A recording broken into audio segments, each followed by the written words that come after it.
on comparing and ordering decimals. And we actually have done this, but not officially with decimals. We've done it with fractions, decimals, percents, but let's just look at decimals.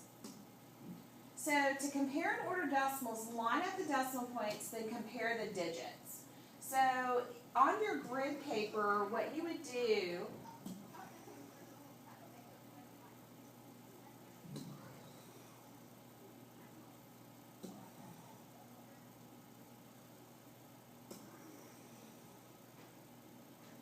is, like on this one, you would see all of them begin with 1.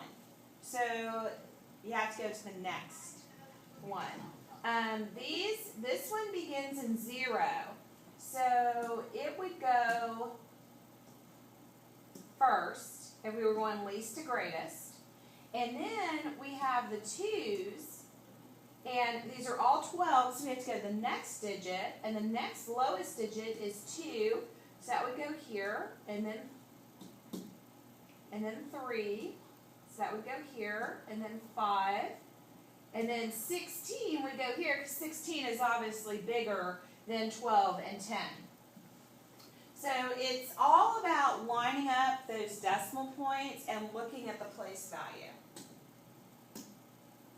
Decimals that name the same number are called equivalent decimals. Examples are like 6/10 and 60/100. On a model, those would be the same amount shaded.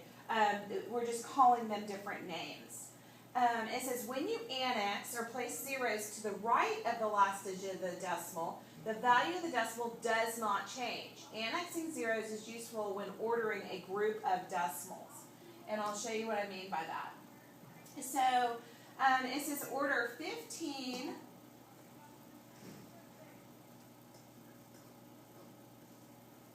14 and 95, 15 and 8, and 15 and 100.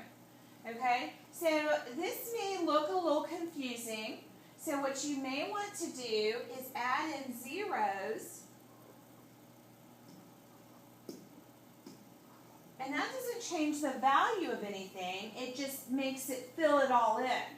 And now you could look and you could say that 14 comes first, so that would be first. And then 15, 0, 0 come next, but 15, 0 by itself.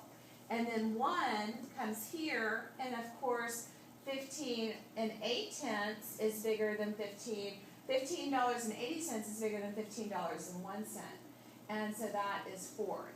That's smallest to biggest. Now, make sure that you're reading how you're supposed to order them. This one is ordering greatest to least. So go ahead and stop and order those greatest to least. So greatest to least, you'd have 8/10, 7/10, 5/10, 0/10. They're all 35, so we have to go to the tens place. So now it's going to be about 6 questions, maybe 4 to 6 questions. Just fill in the answers on these questions. And so, which is greater than or less than or equal to? Greater than, less than, or equal to. Greater than, less than, or equal to.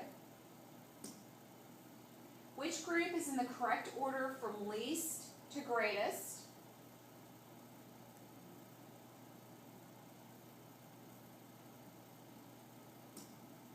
Which group is in correct order from greatest to least?